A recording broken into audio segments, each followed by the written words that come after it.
Цртежот на детето не е наивна и спонтана активност. Од 2 до 3 години детето уме да нацрта круг, крст, добро држи и користи молив, сака да бои со голема четка, може да ги препише буквите О и Н. Тоа е мал уметник.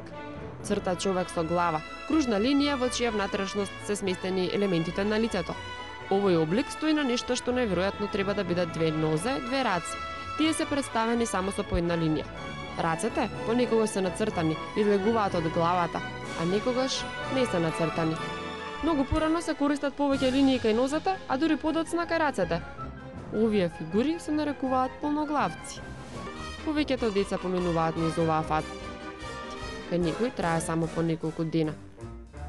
Се прашуваме зошто цртаат баш вака, но знаеме дека цртаат со воодушевување, се трудат се додека нацртаниот човек не изгледа баш како што треба.